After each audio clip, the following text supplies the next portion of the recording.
Yes, ni siku nyingine tena ndani ya Dimbani Connect. Tumetoka mtaani, tumekuja kwa ajili ya kumfuata coach Godlisten Muro kwa ajili ya kupiga naye story kuhusiana na mambo ambayo yanaendelea ndani ya ligi kuu ya Tanzania bara pamoja na ligi mbalimbali barani Ulaya. Jina langu ni Andrea Masawe. Kumbuka bado siku chache kuelekea kwenye ufunguzi wa ligi mbalimbali barani Ulaya, lakini pia kwenye ligi kuu ya Tanzania bara. So nimekuja kwa ajili ya kuzungumza na Godlisten Muro ambaye pia ni kocha kitaaluma kwa ajili ya kufahamu mambo yanakwenda vipi. Bwana, nadhani uko vizuri zaidi. Bwana, niko salama sana bwana Andrea. Andrea Masawe. Naam. Tunasema fani imevamiwa. Watu wakishasikia jina lako, yes, wanawaza ungekuwa zako Kariakoo, ushapanga vitu 3 bei 4 bei, lakini upo kwenye tasnia. So nimefurahi ku connect na Dimbani Connect. Naam. Au niko nje ya mstari. Uko vizuri. Nime connect kama wifi. Yes, na nashukuru mmenitembelea. Naam. Ndani ya dimba langu. Uzuri upande wa nyuma wa kameramani wetu Rashid Mfaume, kasoro kawawa, ndio eneo langu la kufanyia training za vijana wangu za coaching. Yes. Uwezo ukawa na gamba alafu ulitumie. Mngenikuta muda umefika, ule muda wa vijana wangu kufika, mngekuta kabisa koni zile wanavoziruka, lakini thanks God tuko salama, nashukuru tumeconnect. Kwa upande wako fani hajavamiwa, maana ni Muro. Sasa nikwambie, watu wengi wasichojua, Muro ni jina ambalo sio tu la Kichaga. Of course ni Kilimanjaro nyumbani, lakini Muro asili yake ni Latin. Huwezi amini. Italia kuna neno Muro, Hispania kuna neno Muro. Maana yake ni ukuta, the wall. Ukisikia mabeki wa Kiitaliano, kama juzi ametoka kuzikwa marehemu Franco Baresi, moja kati ya mabeki bora kuwahi kutokea Italia, ambaye alikuwa beki wa Associazione Calcio Milano, Rossonero ama AC Milan, na timu ya taifa ya Italia, anaitwa Franco Baresi. Wa Italiano wanamuita Il Muro, yani the wall ama ukuta. Kwa hiyo jina halijatokea mlimani. Limevuka bahari ya Atlantic, sijui Mediterania, limevuka bahari ya jangwa la Sahara, lipo pale Kilimanjaro. Lakini pia baadhi ya maeneo pia lipo, lakini fani hajavamiwa. Bana, moja kati ya jambo ambalo tunatamani tuanze nalo ni kuhusiana na jambo la Emmanuel Arnold Okwi. Moja kati ya mchezaji ambaye amefanya makubwa sana ndani ya ligi yetu. Yes. Kaja mara 3 ndani ya Simba. 2009, 2014 hapa, 2017. Ameitumikia Simba. Ametanduka daruga, lakini historia yake kwenye vichwa vya wanamichezo haiwezi kafutika kamwe. Tunamtazama Emmanuel Okwi kama mchezaji, tunaweza kumtema kama mchezaji wa muda wote ambaye amefanya vizuri zaidi kwenye ligi yetu. Bwana, swali zuri sana. Na kwanza heshima kubwa sana kwa Emmanuel Arnold Okwi. Emmanuel Okwi, kwa kifupi kama watu wanavyomfahamu, binafsi naweza nikasema kwenye karne ya 21, maana tangu kuingia kwa miaka ya 2000 hii mpaka hapa, miongoni mwa wachezaji ambao wamewahi kuibariki, wanasema best ever to grace the land, wamewahi kuibariki ardhi ya Tanzania kwenye talenti zao. Nikiambiwa nitaje watano, yani top 5, nafikiri kwenye hii karne ya 21 sidhani kama kuna mchezaji wa kigeni ambaye amewahi kuingia kwenye top 5 kwa haraka bila hata kusita kama Emmanuel Okwi. Amewahi kuulizwa Nadir Harubu aka Cannavaro, nahodha wa zamani wa Young Africans na national team ya Tanzania Taifa Stars. Akaulizwa mchezaji gani alikuwa anakupa shida ambao umewahi kukutana naye uwanjani kama opponent. Hakusita.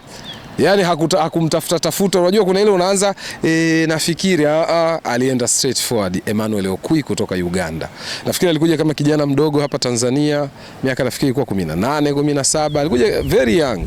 Na nafikiri hata tamasha la Simba Day la kwanza 2012 chini ya Hassan Dalali kama mwenyekiti wa Simba, yule bwana alikuwepo.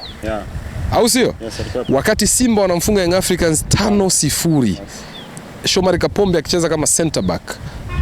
Emmanuel Okwi hapa, kina Felix Sunzu kakake Stopila Sunzu, Kaseja anafunga kwa penalty. Okwi alikuwa ni mchezaji ambaye angeweza akavunja rekodi ya Abdallah King Kibaden ya miaka ya 70 ya kufunga hat-trick kwenye dabi. Unajua mpaka leo hakuna hat-trick nyingine kwenye dabi. Lakini ni kwa sababu kuna mazingira tu yalitengenezwa. Okwi alishafunga bao 2, alikuwa anaweza kufunga bao la penalty ikawa la 3. Hata Max Nzengeli juzi Yanga wanaofunga Simba 5-1 alifunga mabao 2. Penalty mwisho alifunga Pacom. Kwa hiyo ni rekodi ambayo kama wangekuwa wanaamua kusema tukaivunje, unagundua ni wachezaji wa kigeni wawili walikuwa wanaweza kuivunja. Aidha Max Nzengeli mwaka 2023 ama Emmanuel Arnold mwaka 2012. Kwa hiyo ukimzungumza Okwi unazungumza ukamilifu wa mchezaji wa safu ya ushambuliaji. Nikisema ukamilifu maana yake anaweza akacheza kushoto kama winga, mshambuliaji wa pembeni kushoto, kulia, anaweza kucheza kama center striker, anaweza kucheza kama number 10. Technicality, uwezo wa kiufundi ulikuwa wa juu sana. Tacticality, uwezo wa kimbinu kwake kutafsiri mifumo ilikuwa sio wa masiara wa Okwi. Na Okwi nafikiri dakika za mwisho kumuona akiwa kwenye top level ni msimu 2018-19 ambaye Okwi alifikisha Simba robo finali dhidi ya Tupi Ngleba Mazembe kwenye makundi.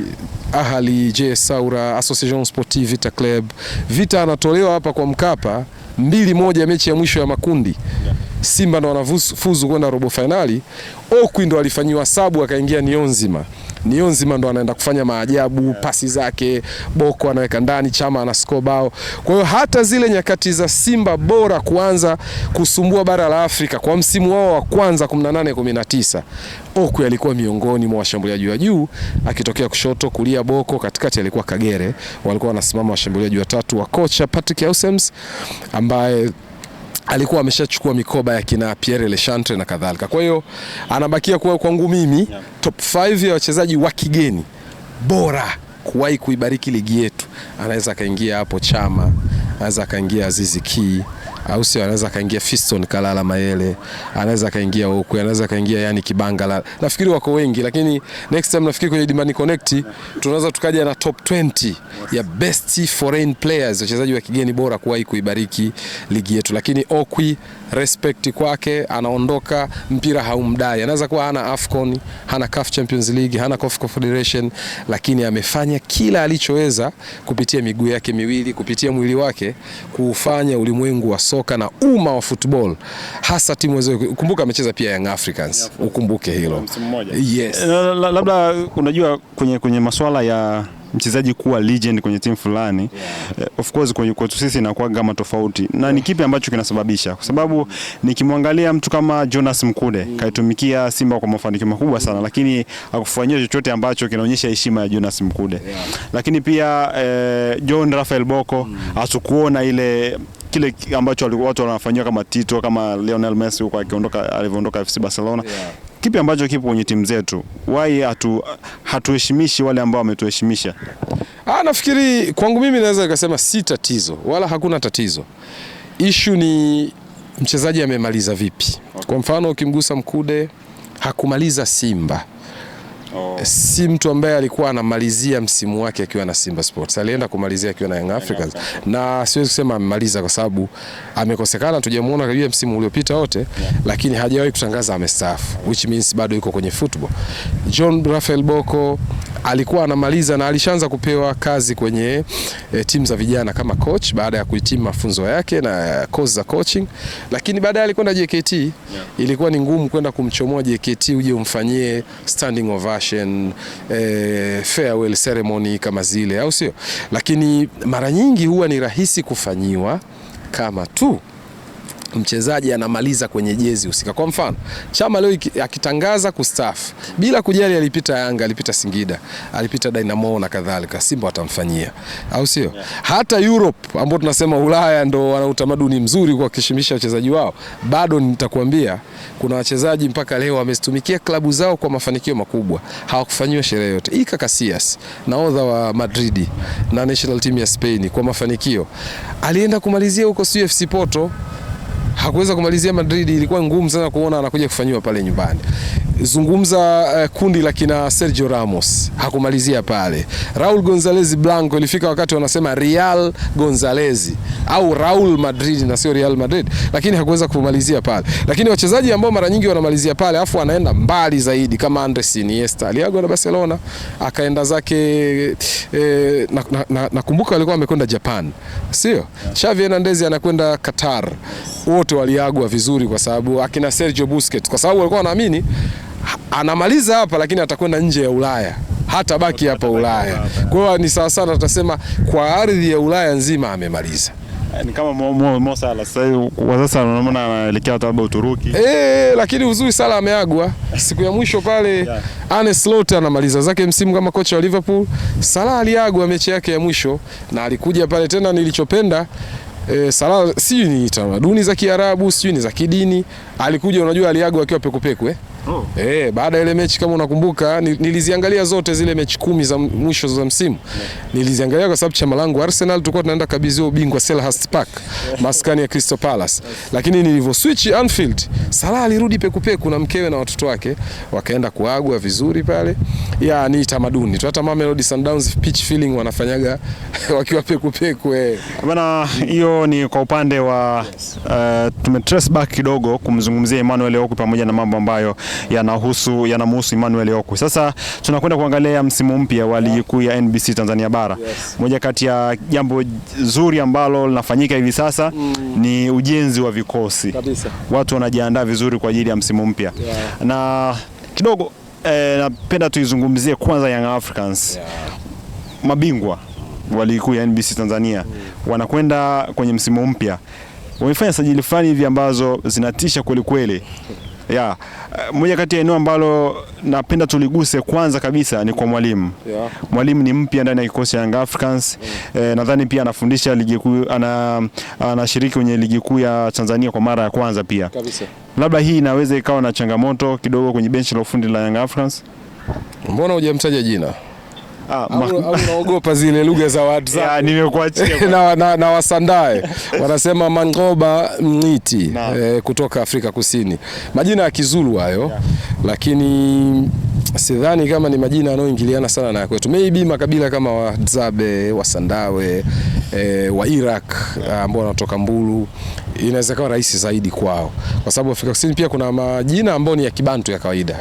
Tebo Homo Koena, sijui Shabalala, yale ni kawaida kudili nayo. Lakini hawa akina Mangoba, akina Sianda Tulu, ukiangalia ni majina magumu sana, lakini tunabidi tuishi nayo.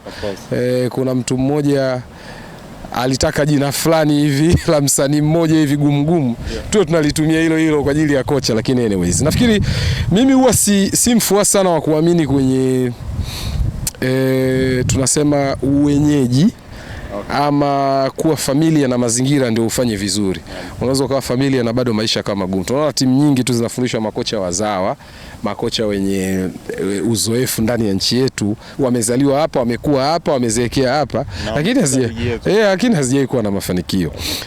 Hata kama ukiacha quality na nini, kitu kikubwa ni saikolojia kuelekea kwenye msimu husika, chemistry inayotengenezwa kwenye kikosi, lakini zaidi sana wewe namna gani ambavyo unatengeneza mentality, fikra kwenye vichwa vya wachezaji wako. Unataka nini, wakiimplement vipi, umewaandaa vipi, games ambazo ulizitafuta kwa ajili ya kuimplement mbinu zako zilikuwa za daraja lipi. Hicho ndicho cha muhimu zaidi, na uwezo wako bora wa kucheza kimbinu ndo kitu ambacho kinawatofautisha makocha. Washakuja makocha wengi wa kigeni hapa. Gamondi amekuja tu msimu wa kwanza akachukua ubingwa, si kwa sababu Nabi alimtangulia, alimtengenezea kikosi. Hata kama unaweza ukatengenezewa kikosi na kocha bora aliyekutangulia, kama wewe hauko bora, straightforward utajulikana tu kwamba uwezo wako ni wa kawaida. Kwa hiyo maybe kitu bora kuhusu Mangoba ni uwepo wake kwenye vilabu ambavyo vina ushawishi barani Afrika, hasa Mamelodi Sundowns. kuweza kuwa kocha msaidizi, na kuna wakati alikuwa kocha wa muda na kina Roland Mokwena, kina Steve Kompela kwenye ile benchi la Mamelodi Sundowns kwa miaka kadhaa, kudili na hawa kina Peter Shalulile, unadili na kina unazungumza kuna Lucas Ribeiro Costa, kina Marcelo Allende Bravo, goalkeeper Ronald Williams. Ile ni standard ya juu ya soka la Afrika, tunaweza kusema ndio grade A ya soka la Afrika. Umekwenda Golden Arrows, umekutana na wachezaji wenye caliber tofauti. Ni mchezaji ni aina ya makocha ambao wanasuka kizazi cha timu ya taifa ya Afrika Kusini, wanasuka kizazi cha timu ya taifa ya Namibia, anasuka kizazi cha timu ya taifa ya Zimbabwe, kwa sababu wachezaji anaokuwa nao pale 90% mpaka 95 ni national team materials katika mataifa wanayotoka. Wachache sana walikuwa sio national team materials. Kwa mfano Marcelo Allende Bravo alikuwa kapteni timu ya under 17 ya Chile mwaka 2019 akiwa kapteni, lakini leo hii uwezo kusema Marcelo Allende Bravo anaweza kutoboa kikosi cha timu ya taifa ya Chile. Lakini hao wengine waliosalia wote national team ya South Africa na wachezaji karibia 7 wanaoanza wanatoka Mamelodi. Kwa hiyo unapomzungumza Mankiti, maana yake alikuwa anaweza kumanage daraja hilo. Sasa anapokuja Young Africans anakutana pia na daraja hilo hilo. Duke Abuya ni mchezaji wa timu ya taifa ya Kenya, anamgusa Mdathiri Yahya, sijui kina Mzize, akina Jobu Baka ni wachezaji wa national team ya Tanzania. Shalulie Namibia, akigusa upande wa huku sijui Zambia, akigusa upande wa huku sijui atakuta ni Ivory Coast na kadhalika. Kwa hiyo tu inatosha kuonyesha kwamba uzoefu wake ni mkubwa kwenye ligi aliyotoka, lakini aina ya wachezaji aliyokutana nao ni kariba inayotisha. Timu waliokutana nao, uwekezaji, pressure inayotoka kwenye uongozi kuanzia alipokuwepo Motsepe, kabla hajaipushi timu kwa Motsepe Junior mtoto wake ili kuiendesha yeye abaki na masuala ya uongozi wa CAF, bado pressure ni kubwa. Uwezo kusabanisha pressure ya Mamelodi na timu za Afrika Kusini kama kina Chipa United, akina Polo Kwane City, unazungumza hao akina Durban City, sio akina Maritzburg, ngumu sana. Wao inaweza kuwa pressure yao inafanana na Kaizer Chiefs na Orlando Pirates, akina Ahly, akina Wydad, akina Esperance Sportive de Tunis, Tupisangle Ba Mazembe, Simba Yanga. Hizo pressure tunazungumzia pressure unaoipata kutoka kwenye uongozi na mashabiki. Mtu ambaye kashakutana na hizo, huwa tunasema mtihani mkubwa wa kocha yote ya mpira wa miguu ni pressure katika nyakati ngumu. Akiweza kudili na hiyo, anabakia kuwa kocha mzuri zaidi. Na kwa upande wa Young Africans nimeona ingizo la Peter Shalulile kwenye eneo la ushambuliaji, lakini pia kuna Ibrahim Toure kwenye eneo hilo pia. Sasa unaona wakitumika kwa namna gani, ama kuna mmoja atamsubiri mwenzake, ama wanaweza kuwacheza kama double striker kwa aina yao ya uchezaji? Hapana, nafikiri kocha Mankoba ana kitu kimoja cha muhimu sana. Kwanza ni kuna reunion, kuna muungano wa pili kati ya yeye na Shalulile.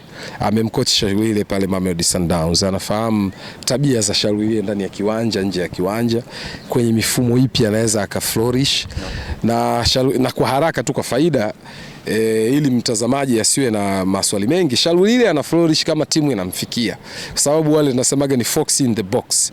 Ni aina ya strikers wanaopatikana zaidi ndani ya box, si mtu ambaye atatoka na timu chini sio aanze kupasiana a strike kutokea nje ya box, lakini ndani ya box uwe ni mpira wa kwenye utosi, uwe ni mpira wa kwenye kifua, uwe ni mpira wa kwenye mguu, Shalulile ni monster. Na hata katika nyakati hizi ambazo Mamelodi alisajiliwa striker mwingine ambaye amempa upinzani na kumweka benchi Shalulile, tunamzungumza Brian Leoni kutoka Colombia ambaye ameshinda Champions League na Mamelodi msimu uliopita, bado Shalulile game time aliyokuwa akipewa utamuona timu ilikuwa inamfikia, kwa sababu Obrey Modiba kutokea fullback ya kushoto atamwaga maji, kulia Kuliso Mudau anamwaga maji, marehemu Jaden Adams alikuwa anaweza kudeliver mipira, Tebo Mhogoe na akina Marcelo Allende Bravo, Tashiriki Matthews, mpaka kundi la kina Arthur Sels yule Mbrazili walikuwa wanaweza kudeliver mipira, lakini kama yuko ndani ya boxi ni miongoni mwa strikers ambao hana touches nyingi, touches zake chache ndani ya box. Kwa hiyo yeye pamoja na Sheikh Toure, nafikiri makocha wengi sana Afrika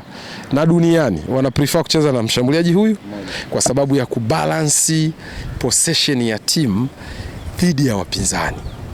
Ili uweze ku-maintain umiliki mzuri wa mpira lazima uwe na viungo wengi, at least 5. Unaposema viungo 5 maana yake kwenye 4-2-3-1, viungo wawili chini na 3 juu yao, tayari una watu 5 ambao wanaweza kumiliki mpira.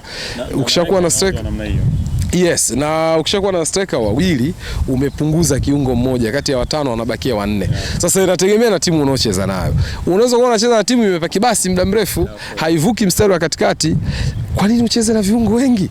unacheza na washambuliaji wengi, ndio hapo unaweza kushangaa anatumia central strikers wawili ama watatu. Hata Yanga tumeona msimu uliopita, kuna muda Depo alikuwa ndani, Dube alikuwa ndani, na wote wanaweza kucheza. Yanga hata akina Nabi sijui akina Gamondi ulikuwa unaweza kukuta Fiston Kalala ndani, Mzize ndani, Musonda ndani, au sio?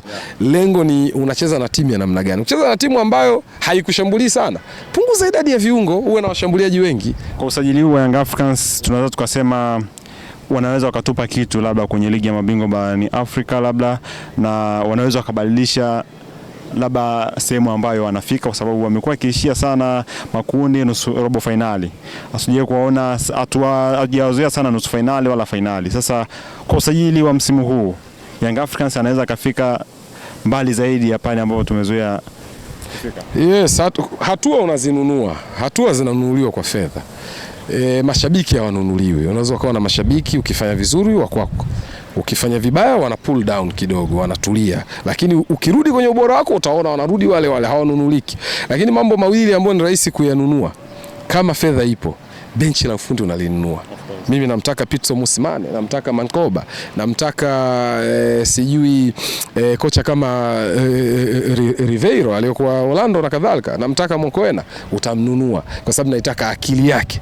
Lakini namba mbili, unayanunua mafanikio na hatua kwenye michuano mikubwa ndani ya kiwanja wale wachezaji. Kama unaweza ukainvest hela nyingi, aim yako manake lengo kubwa sio kuishia hatua za awali, sio kuishia hatua ya makundi. Wewe manake lengo namba moja kubwa unataka ukacheze hatua ya mtoano. Na Afrika uzuri mtoano unaanzia ngapi? Robo finali. Wenzetu huko UEFA inaanzia 16 bora. Kwa hiyo Afrika kuna hatua moja imepelea, lakini bado ni hatua muhimu kwa sababu zinabaki timu 8, utaenda nusu finali, utaenda finali. Kwa hiyo kesi ya usajili ni jambo moja.